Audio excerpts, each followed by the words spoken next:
Boa noite, pessoal. Estão me ouvindo bem? Dê um joinha para eu saber que tá tudo bem.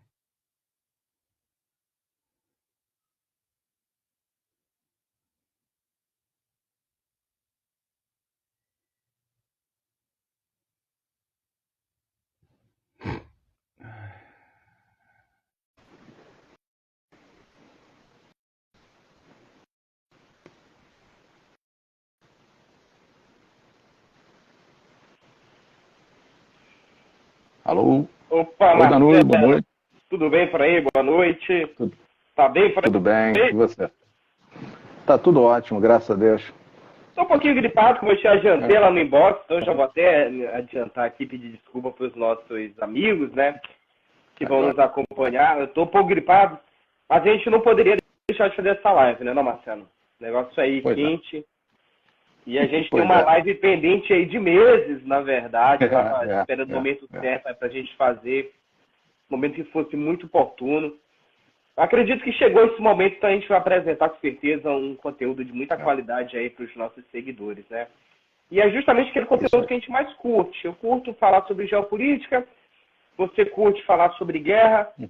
então juntou aí o útil ao agradável, eu acho que vai ser bem bacana esse papo. Marcelo, Claro, você que abriu a sim. live, mas eu vou adiantar aqui para o pessoal o que a gente vai fazer hoje, tá? Nós vamos falar sobre esses últimos acontecimentos, eu falei para vocês, eu estou um pouco gripado, então hoje o Marcelo ele vai falar um pouco mais que eu, justamente por causa disso, tá? Mas é o seguinte, eu vou dar prioridade aqui para as perguntas que os nossos seguidores mandarem. Então, quem quiser mandar dúvida, coloca aqui onde tem uma interrogação, porque aqui nas mensagens elas vão passando muito rápido, a gente acaba não conseguindo Isso. acompanhar, né, na velocidade adequada. Quem É. ainda não me segue, pode seguir clicando aqui em cima. E aquela galera também que não acompanha, o Marcelo, que manja bastante sobre guerra, só clicar aqui em cima e seguir o perfil dele. Então, pessoal, Marcelo, eu queria que antes da gente começar, tá? Você fizesse uma Uhum. contextualização do que estava acontecendo na Rússia e o grupo Wagner antes de estourar toda essa sequência, tá? Porque já havia algumas coisas ali, eu vou já É. fazer uns comentários também, Uhum. já havia alguns desentendimentos entre o grupo Wagner e o Ministério da Defesa da Rússia. Mas fizeram aqui uma pergunta muito pertinente, que eu acho que vale a pena a gente conversar, né? Porque aqui Hum. a ideia é falar com todo mundo.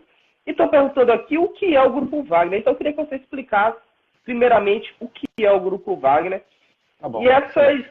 arestas, né, que existiu entre o Grupo Wagner e o Ministério da Defesa da Rússia. Uhum. Maravilha. Vamos lá, começar. Boa noite, pessoal. Boa noite, meu amigo Danuso. Eu acho que a gente não podia deixar passar em branco, né? Essas últimas 24 horas foram uma loucura. É uma guerra dentro de uma guerra. E eu costumo dizer, todo mundo já ouviu isso, mas eu costumo dizer que a primeira coisa que morre numa guerra é a verdade, né? Então é muito difícil para a gente separar o joio do trigo. E de ontem para hoje, eu e Danuso ficamos aqui nos nossos canais tentando filtrar um pouco isso, porque é tanta informação que vem de tantas fontes que mesmo tomando cuidado, fica difícil a gente saber o que é verdade ou não. Então todos vocês ouviram teorias que foram de que era tudo mentira, nada estava acontecendo, até o extremo de que era um golpe militar contra Putin. Vamos tentar organizar um pouco aqui as ideias, né? Então vamos começar com o Grupo Wagner. O Grupo Wagner ele começou num movimento que, Marcelo, só que uma os Estados Unidos... licença aqui, fazendo o adendo que você falou, tá? Uhum, uhum.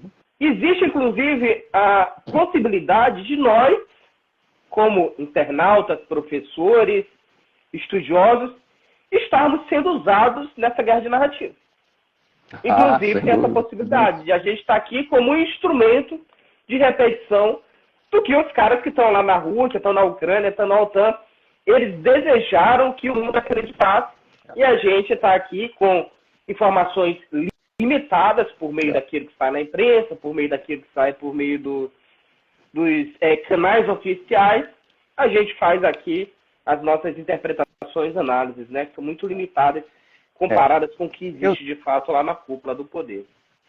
esse teu ponto é fabuloso, porque o Prigozhin, inclusive, ele se tornou conhecido como o rei dos trolls. O pessoal não deve saber, mas na eleição do Trump, ele comandou fazendas de computadores enviando mensagens e tentando influenciar na eleição americana. Então, isso que o Danuso falou é bem verdade. Ele pode estar, ele ou outros, né, podem estar por trás de uma gigantesca manipulação. E nós aqui perdendo tempo tentando entender o que é isso. Mas vamos começar lá com o Grupo Wagner, que eu acho que esse é o papo que precisa, é o ponto de partida. Aconteceu uma privatização das forças militares pelo mundo. Os Estados Unidos faz muito isso, tem um grupo muito forte, muito treinado, muito famoso, chamado Blackwater, e a Rússia também faz isso.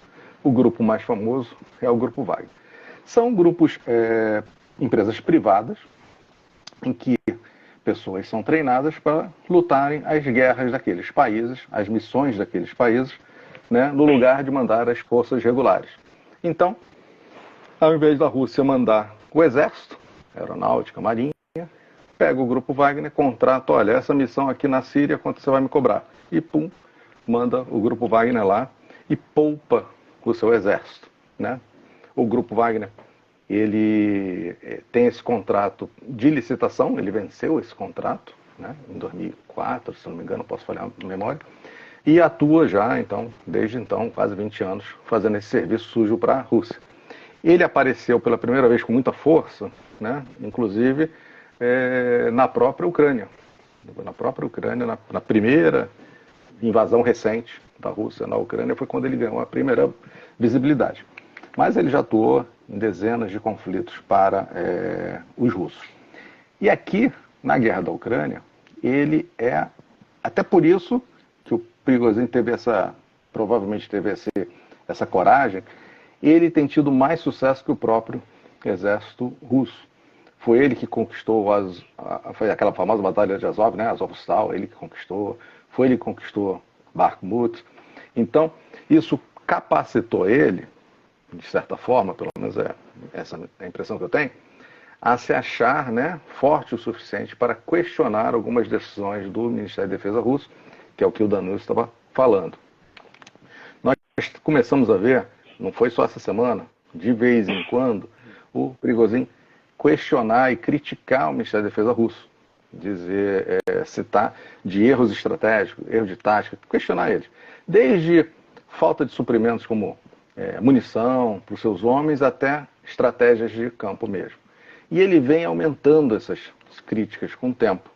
Até que ontem, ou anteontem, ele disse que a própria invasão da Ucrânia foi um erro, porque a Ucrânia não demonstrava um perigo iminente para a Rússia.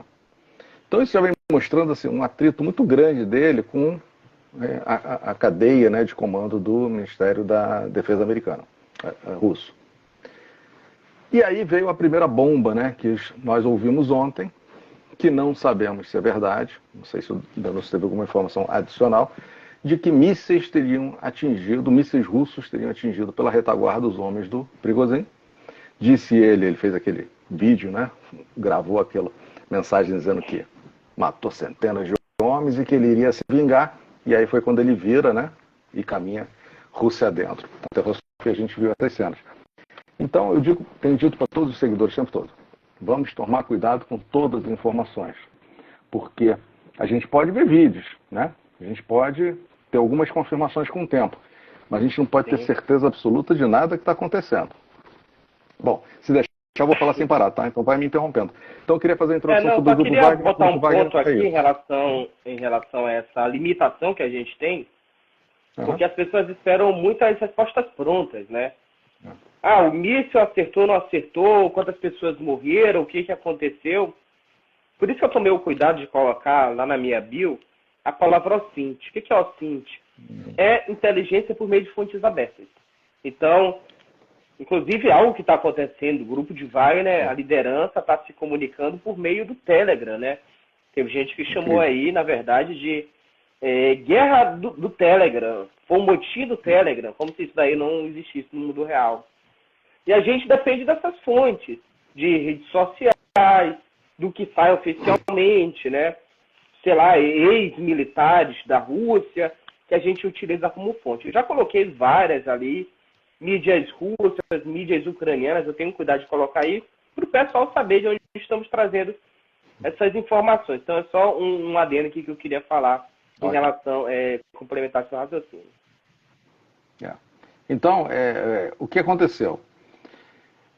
Com essa, aos poucos, né, no primeiro momento, ontem, nós tivemos essa informação, dada pelo Prigozhin, de que as tropas tinham sido atingidas por trás pelos próprios russos, e que ele não aceitaria aquilo, e ele vira os seus homens e caminha para Rostov, né?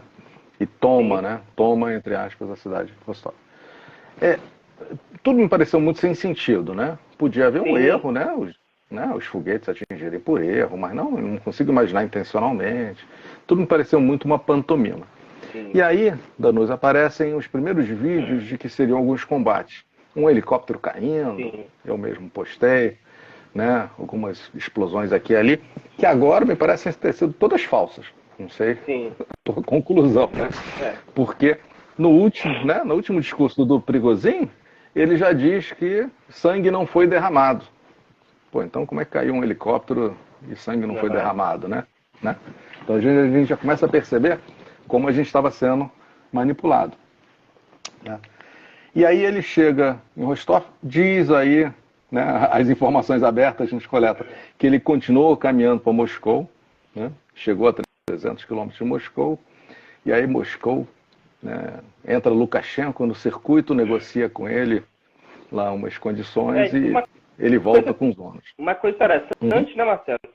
É que começa, então, esse conflito, esse motim aí, possivelmente uma guerra civil.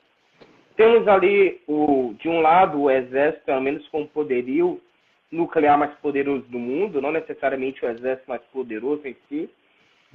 Tem tomadas de cidade por paramilitares, por mercenários, e não tem consequências militares, né? Não tem conflitos, não tem... As cidades são tomadas simplesmente, as pessoas andam ali do grupo Wagner sem consequências. E mais, chega hoje, como a gente viu, no acordo, ele vai para a liderança, né, do grupo Wagner, vai para Belarus e as coisas ficam por isso mesmo. Ninguém sendo processado, não teve conflito, enfim, fica essa estranheza, como você falou, as peças não se encaixam, né? Mas uma coisa interessante, vou até reexplicar aqui para quem está entrando agora, né? Pessoal, eu estou gripado, por isso que eu insisti nessa palavra, mas eu estou gripado. Uma coisa bem interessante disso tudo, que a gente pode observar dessa falta de ação, disso tudo, é que a gente, de fato, não tem todas as informações do lado de cá. Tá? O que aconteceu aí, o que foi acordado, como é que... Porque é o seguinte, vamos pensar o seguinte, Vladimir Putin, ele é um homem com uma imagem mais forte na última segunda-feira ou hoje? Vladimir Putin, ele tem uma imagem mais enfraquecida, com certeza. Exatamente. Então, isso daí é um teatro, beneficia quem? A Putin? Quem está beneficiando desse teatro? Eu acho que não é a Putin, né? Porque hoje ele está... A gente viu que tinha alguém lá dentro que podia, de fato, enfrentá-lo como de fato aconteceu. Então é um problema. Eu concordo contigo. Hoje o Putin está mais fraco. Então, se isso foi toda uma pantomima montada pelo Putin, foi muita ignorância, né? E assim, antes não se tinha uma ideia de alguém confrontando o Putin, né?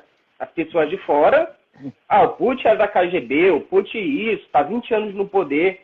E hoje em dia não, sabe que tem ali um mercenário que é muito habilidoso, não é uma pessoa que veio do nada, é uma pessoa rica também, faz parte aí dos oligarcas russos, que demonstrou que tem apoio de uma parte da população. Então, por onde os mercenários chegaram, eles receberam também um certo apoio, não estavam sendo criticados abertamente pela população, porque uma parte da população, assim como aqui no Brasil tem gente que está cansado do PT, há não sei quantos anos no poder, tem gente lá cansado também com Putin, né? Então a gente observa isso.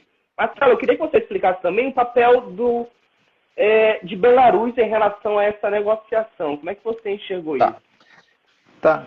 Se você me permite, eu queria só finalizar sobre o Wagner Group. Eu queria falar um pouquinho do Prigozhin, falar um pouquinho da fundação do Wagner Group, para o pessoal entender. O Wagner Group, teoricamente, foi fundado por outra pessoa. Isso é teoricamente porque essas informações são meio cortadas. Dmitry Utkin, acho que assim fala o nome dele. O Dmitry é uma figura que, se vocês pesquisarem na internet, vocês vão ver eles com símbolos nazistas. Ele é conhecido um neonazista.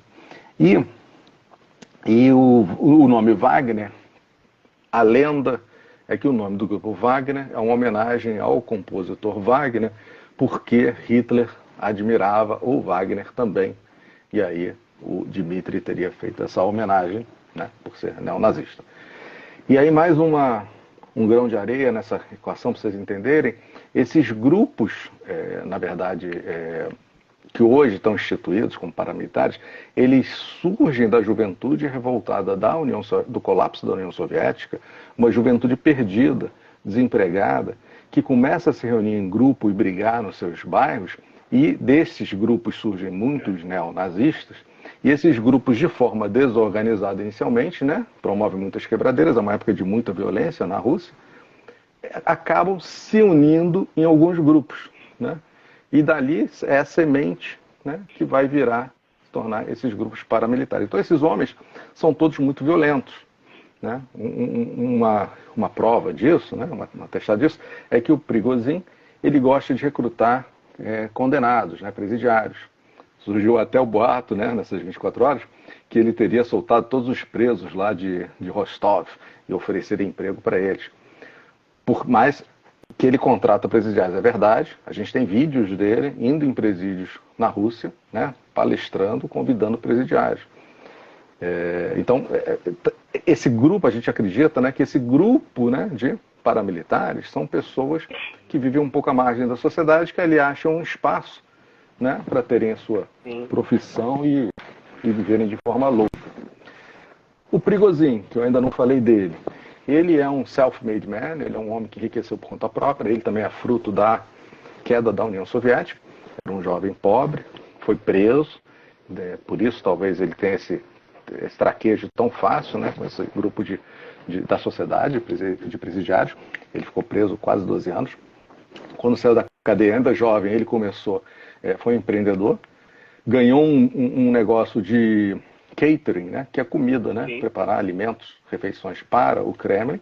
Dali ele se tornou conhecido como chefe do Putin, chefe no sentido de comida, não de chefe. Ele que fornecia a comida para o Putin. E aí um dia surgiu a oportunidade para a licitação do grupo paramilitar, ele ganhou. Ganhou inicialmente, se não me engano, com 2.000 soldados. Hoje não se sabe certo o tamanho do grupo Wagner, mas falam em 50.000 soldados. Quer dizer, é uma das maiores forças militares. E a atuação está praticamente todo o planeta, né? Inclusive aqui todo na planeta. Venezuela tem gente do grupo de Wagner. Exatamente. Muito bem formados, né? Muito bem treinados, né? Gente, do ponto de vista militar, de altíssimo nível, né? Agora, você me fez a pergunta que eu esqueci. Belarus, né? Sim, porque houve uma triangulação aí nessas negociações. Aparentemente, chegou-se a um acordo entre o grupo Wagner e a Rússia, mas esse acordo ele foi, na verdade, intermediado, aparentemente, pelo menos isso foi divulgado, por Belarus. Então, eu queria que você explicasse um pouco o papel, inclusive, da questão das armas nucleares que estão lá em Belarus. Deixa eu fazer aqui um atento, que é o seguinte. Eu acredito em metade das informações que a gente recebe, né? Porque é tudo muito confuso, né? Então, a historinha toda é que, né, o Prigozhin foi com as tropas até em direção a Moscou, chegou a 300 quilômetros, aí um emissário da Belarus, não foi o próprio Lukashenko, agora esqueci quem foi, se você lembrar o nome me ajuda, entrou no circuito para negociar uma paz ali, entre o Wagner Group e a Rússia, e nesse acordo teria sido jogado que ele teria, o Prigozhin teria refúgio em Belarus, poderia sair sem ser perseguido, não seria preso, não seria perseguido, todas as acusações criminais seriam canceladas, e que o comando do Ministério da Defesa russo seria trocado. Então, se isso se concretizar, fica claro, mais claro para a gente, ou pelo menos eu fico achando com mais certeza, que o Putin queria trocar o comando militar. Ele, na minha opinião, ele queria fazer isso, não sabia como fazer isso e arranjou agora desculpa.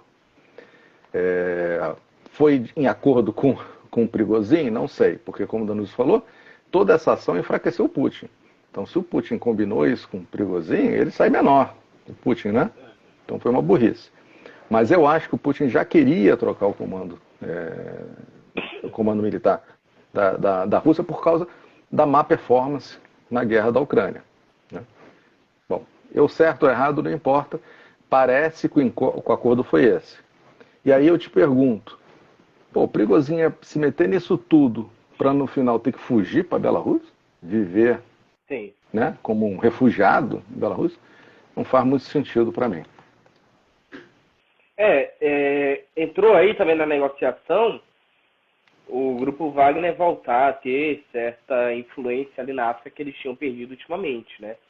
Inclusive, muita gente não sabe mais o conflito ali no Sudão, por exemplo, que estourou recentemente, tem dedinho ali também do Wagner Group, né?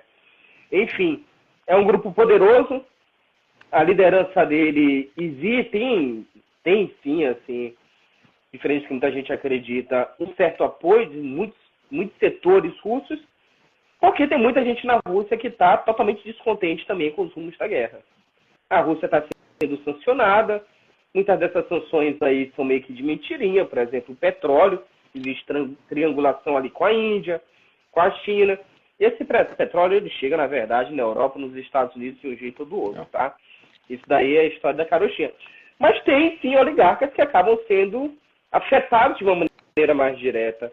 E eles estão procurando uma outra liderança política que faça essa transição, porque fica difícil para o Putin simplesmente sair lá da Ucrânia de uma hora para outra, mas existe sempre o perigo, né, ou a possibilidade de um golpe palaciano. Uma coisa bem interessante, Marcelo, você estuda a guerra aí bem mais que eu, com certeza, né, é que o tempo todo na história, no Brasil, na Europa, onde quer que seja, tem vários grupos pensando em dar golpe, de mudar regime, mudar ali o governo. Uhum. E isso daí, com certeza, acontece o tempo todo lá na Rússia e fora da Rússia também.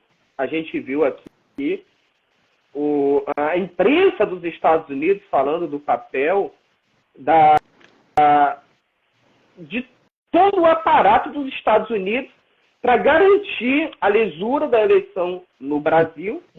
Se eles estão preocupados com isso aqui, imagina se não estão preocupados numa guerra dentro da Europa, né?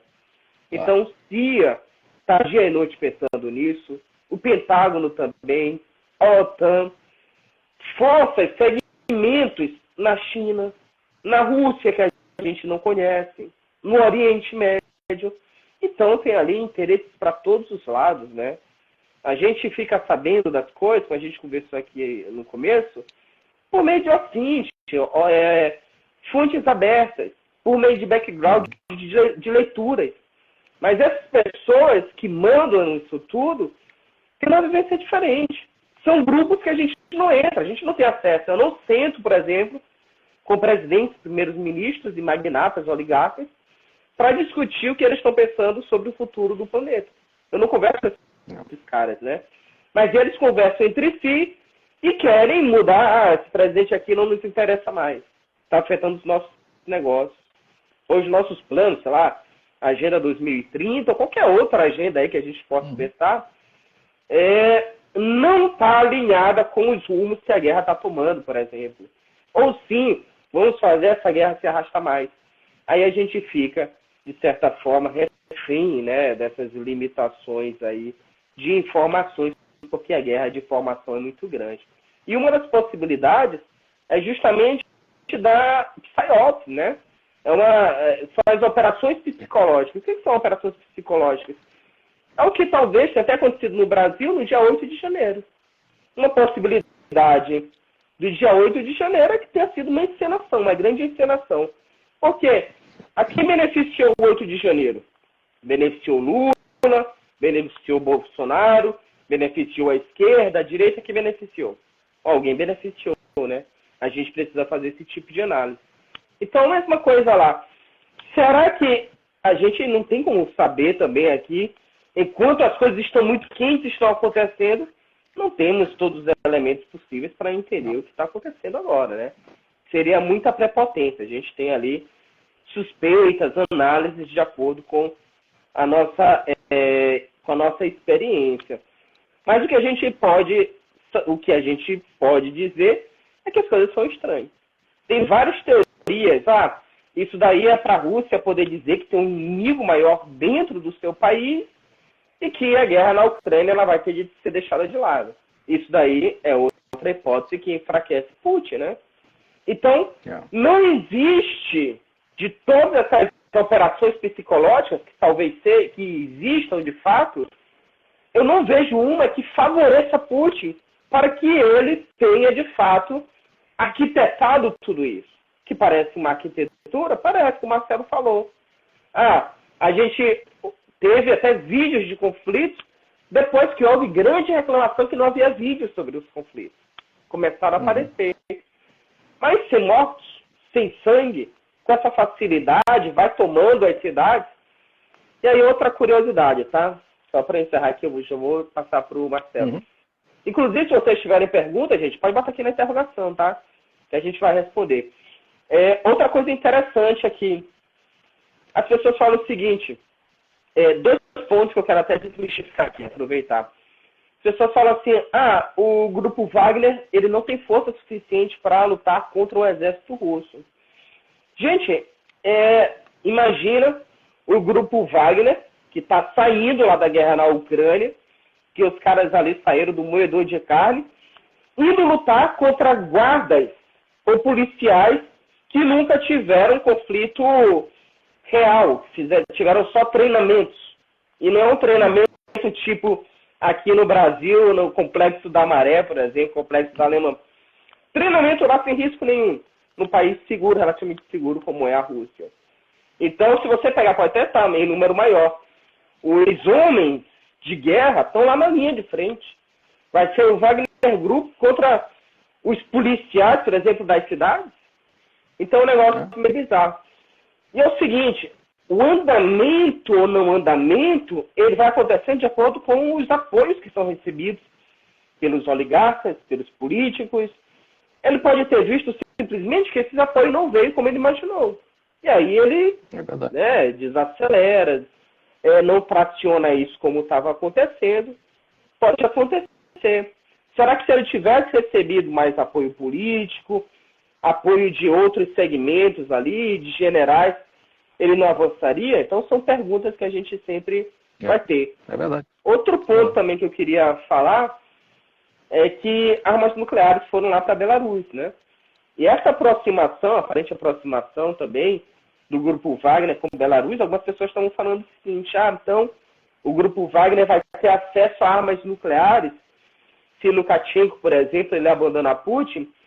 E é o seguinte, gente, é até um ponto que parece um pouco a realidade da Ucrânia no começo da guerra, que as pessoas falavam o seguinte, a Ucrânia lá atrás, na década de 90, abriu mão de armas nucleares para entregar para a Rússia.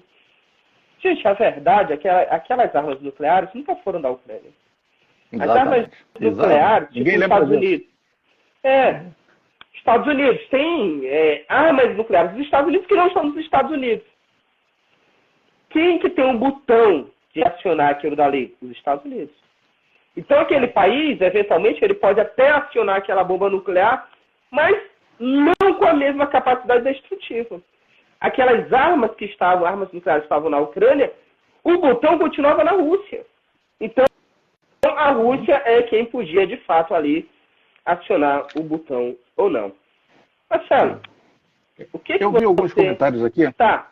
Eu vi alguns comentários, mais comentários que perguntas, mas eu anotei algumas coisas aqui. Os comentários são muito bons, tá? Inclusive, eu tô gostando bastante de ver os comentários, são muito bons. Alguém perguntou várias vezes, acho que foi até uma moça, Gabriela, se não me engano, perguntou se a CIA poderia estar por trás desse movimento do Prigozhin. Veja só, primeira coisa, como o Danúcio falou, a gente não sabe, né? A primeira coisa, essa é a verdade. Quando a gente trabalha com informação aberta, tem coisas que são fáceis de serem comprovadas e a gente pode, né, bater o martelo. Um tanque destruído, aquele é um tanque, né, XYZ, né? Então, um prédio, né, que um míssil acertou. Então, essas coisas são fáceis. À medida que isso vai passando para o mundo estratégico, fica mais, né, na base da nossa conclusão obviamente baseado no que a gente pesquisa, lê e nossa experiência. Então,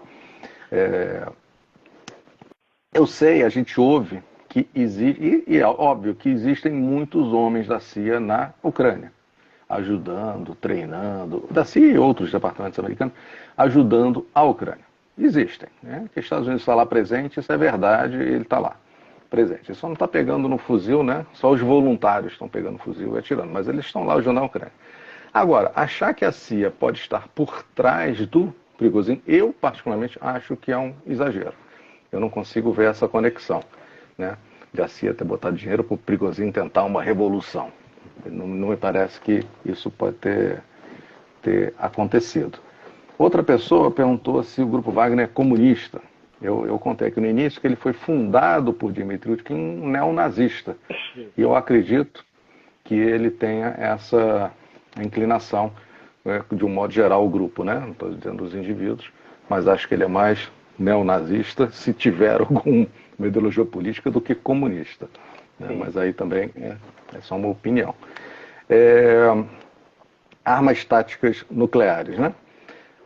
O movimento de armas táticas nucleares para a Bielorrússia é só um movimento de marketing político do Putin, né? Ele quer botar a arma lá na fronteira de OTAN para dizer, você colocou aqui, eu coloco lá.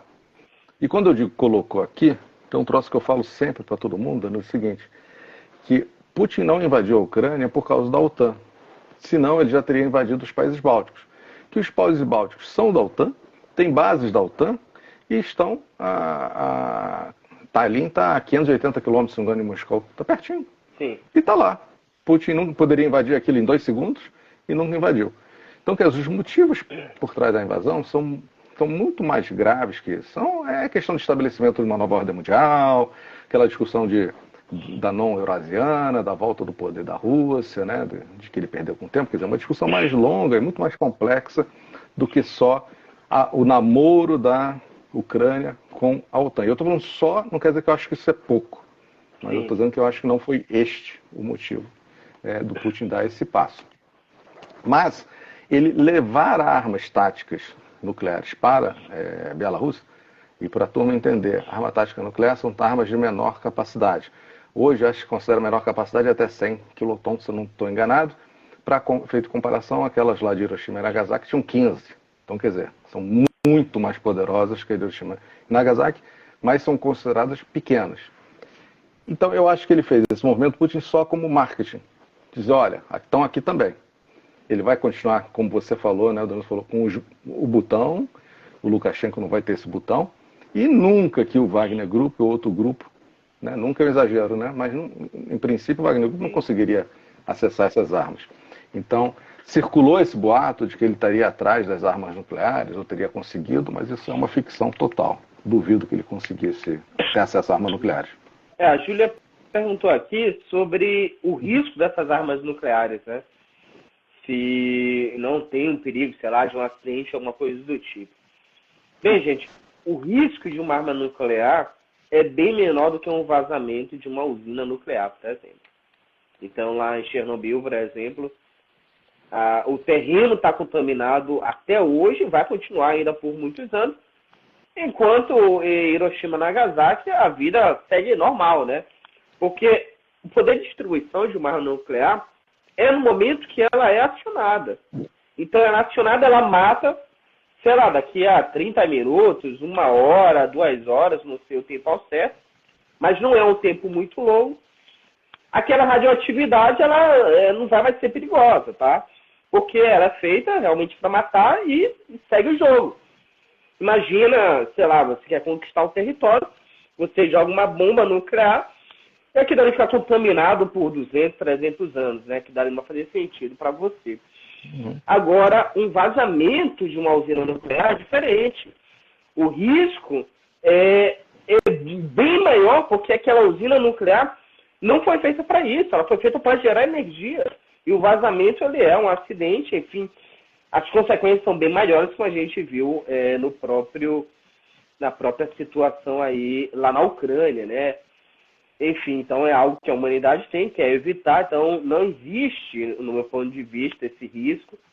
Por isso que se fala tanto também da usina nuclear ali, que é disputada por russos ou ucranianos, Porque aquilo ali, sim, é um risco bem maior do que a Rússia, por exemplo, lançar uma bomba atômica, tática que seja, na Ucrânia, né? Então o risco é bem maior nesse sentido. Bem, eu concordo totalmente. Eu estou vendo aqui os comentários também do pessoal, né? E tem muitas perguntas nesse sentido, da CIA, se a CIA faz parte, qual é o papel disso tudo. Perguntaram aqui também se é uma guerra por procuração.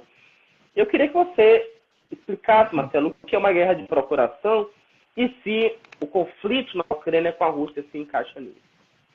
Essa é uma discussão belíssima. Na minha opinião, vou explicar o que é uma proxy war, né? Uma guerra por procuração, na minha opinião, não é. Na minha opinião, não é. Uma guerra por procuração é quando o país ou o governo que quer lutar a guerra não vai lá pessoalmente, né, arma e prepara um outro país para lutar em seu nome, né? E é por isso que eu acho que não é uma guerra por procuração. As pessoas muita gente está dizendo, uma guerra de procuração dos Estados Unidos contra a Rússia. Eu não entendo por vários motivos. O primeiro é a Rússia invadiu a Ucrânia, e a Ucrânia está se defendendo. Então, não foi uma guerra em que os Estados Unidos preparou os militares ucranianos para uma guerra, declararam uma guerra ali e começaram a lutar. Outro motivo é que, apesar dos Estados Unidos estar enviando mais recursos que os outros países, não só é ele que está enviando recursos, né? Todos os países ali da comunidade europeia estão enviando. Então, poderíamos discutir se é uma guerra por procuração da comunidade europeia contra a Rússia, que não faz o menor sentido, né? Então, eu não acho que seja uma guerra por procuração e acho que, no final das contas, essa é uma discussão irrelevante, porque as pessoas puxam esse fio, Danúcio, para dizer o seguinte: no fundo, é os Estados Unidos usando o coitadinho do ucraniano, né? O ucraniano está morrendo em nome dos Estados Unidos, porque os Estados Unidos quer diminuir o poder da Rússia. Cara, quem buscou isso foi a Rússia, né? Quem começou foi a Rússia, não foi os Estados Unidos. Então, assim, quem fez a besteira, quem fez a burrada foi a Rússia. Se a Rússia está perdendo gente, se a Rússia está perdendo dinheiro, se a Rússia está perdendo poder político, e está, eles são 100% culpados, né, disso. Então, eu não concordo. Eu acho que não é guerra de procuração, não. Fizeram aqui uma pergunta bem interessante, acho que foi a Débora, se não estou enganado, sobre se Maduro tem relação com o Wagner Group, tá? Existe gente do grupo Wagner dentro da Venezuela, e até um negócio bem interessante, que o Trump recentemente ele falou que ele poderia ter invadido a Venezuela para pegar o petróleo de lá. A Venezuela, o país, o pessoal até se surpreende muitas vezes, a Venezuela é o país com as maiores reservas de petróleo do planeta. Então não é a Arábia Saudita, não é Irã, não é Rússia.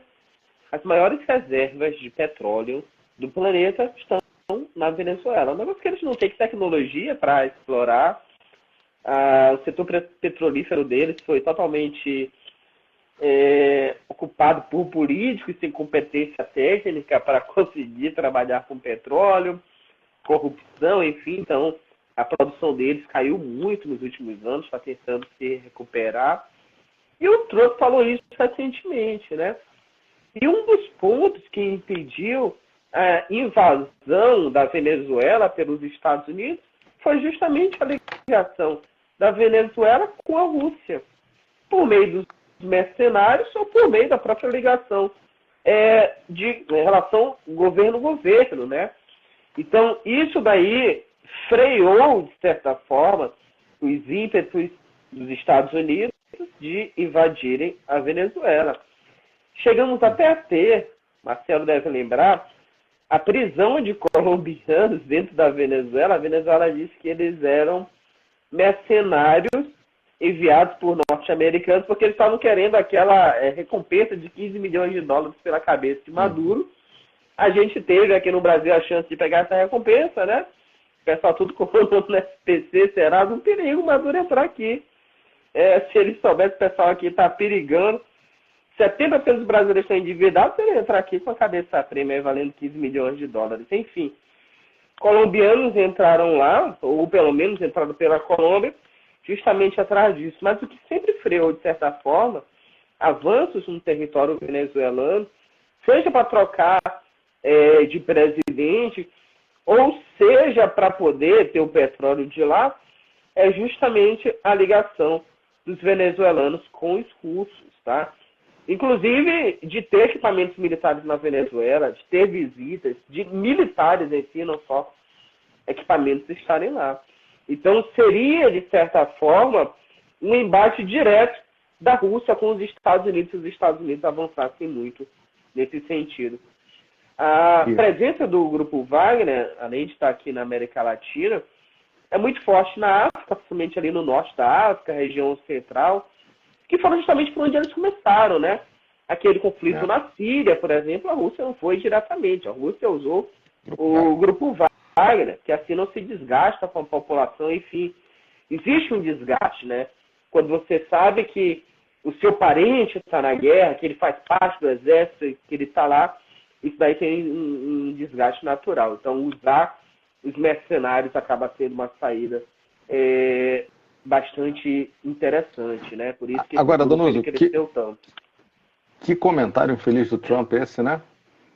Que eu tomava lá o petróleo. Não entendi o que passou na cabeça dele de falar isso. O negócio aí, do nada, assim. Curiosamente, os Estados Unidos são os maiores produtores de petróleo do planeta. Curiosamente, né? Inclusive, as pessoas colocam muito isso. Os Estados Unidos invadiram por causa de petróleo.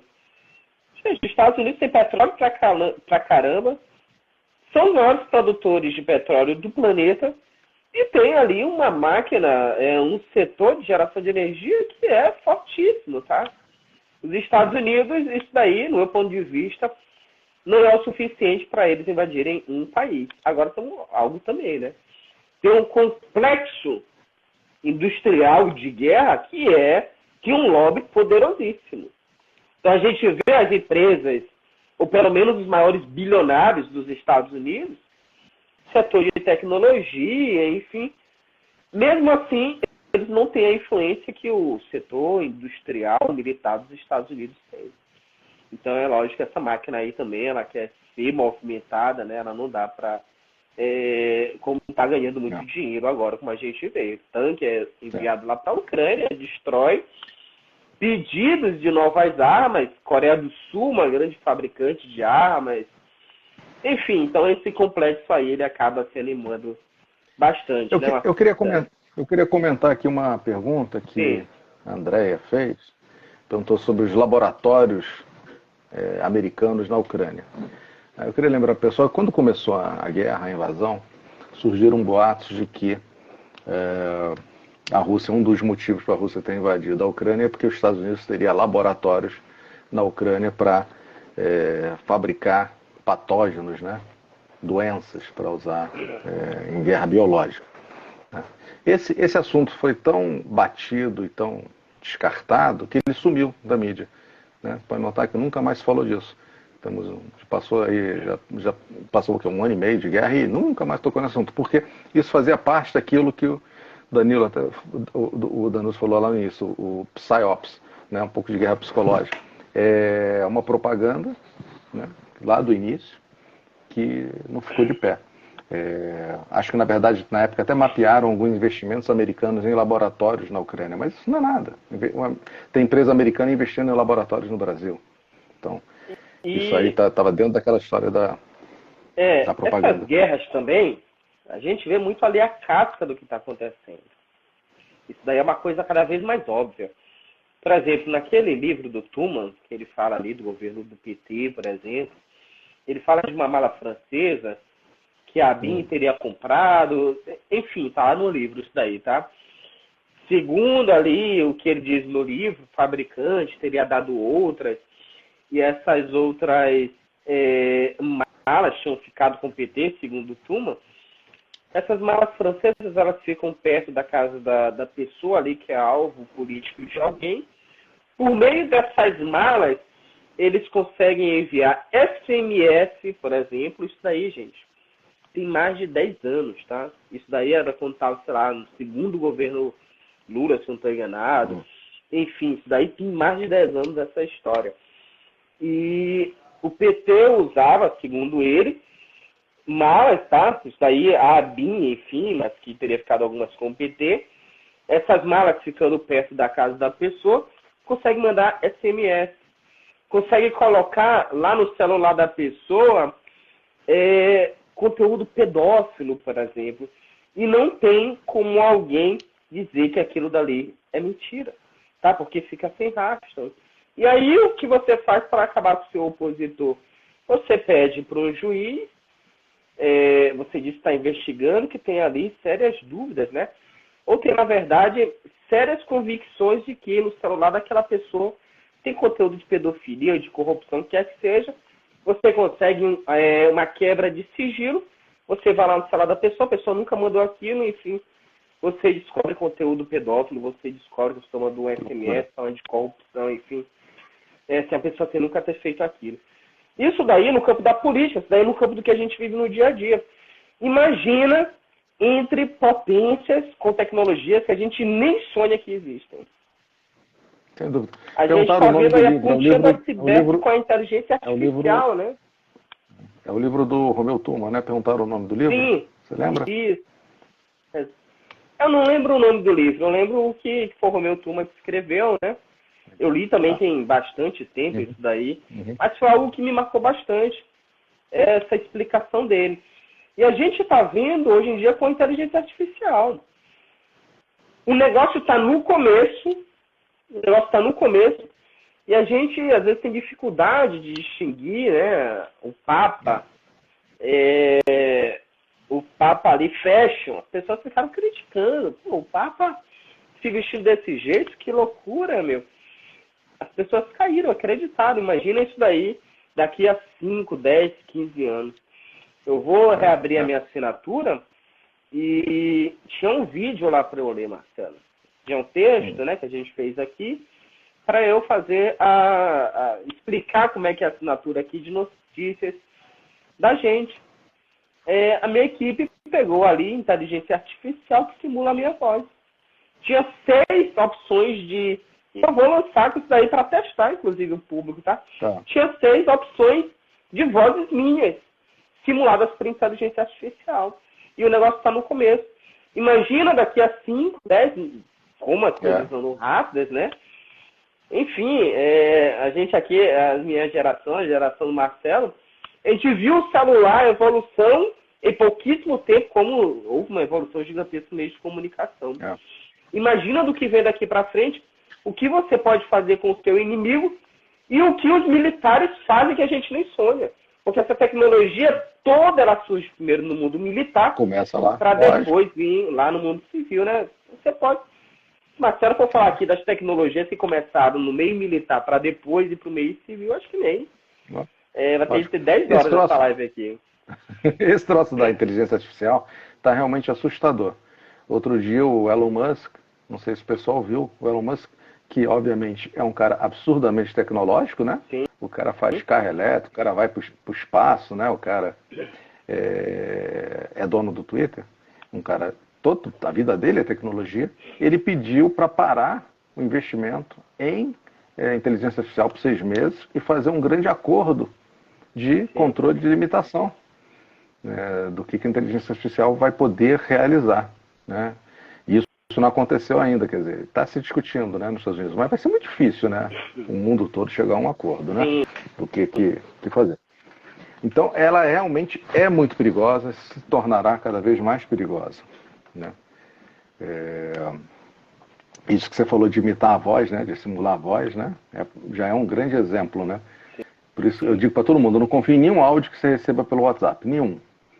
Podia ser uma pessoa imitando a voz, agora pode ser inteligência artificial. Daqui a pouco você não vai poder confiar em vídeo nenhum que receber, né? Receber um cara falando alguma coisa, não confia. Se não for ele, se você não vê a pessoa falando, não confia. Está muito complicado, Exatamente. Enfim, eu queria saber, Marcelo, o que você imagina, a gente está já, né, chegando aí ao final da nossa live. O que você imagina para a guerra a partir de agora? Qual seria o desfecho, inclusive da Rússia, né? Da política na Rússia? Então, essa é a grande pergunta, né, que todo mundo faz. Eu sempre acreditei, não exagero, né? Depois de um ano de guerra, eu passei a acreditar que essa guerra se tornará, não é uma guerra geracional. O que é isso? É uma guerra que não termina nunca.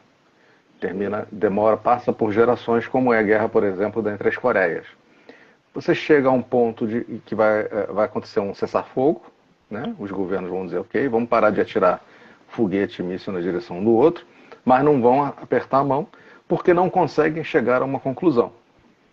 Isso, para mim, está cada vez mais... Essa crença está cada vez mais forte para mim.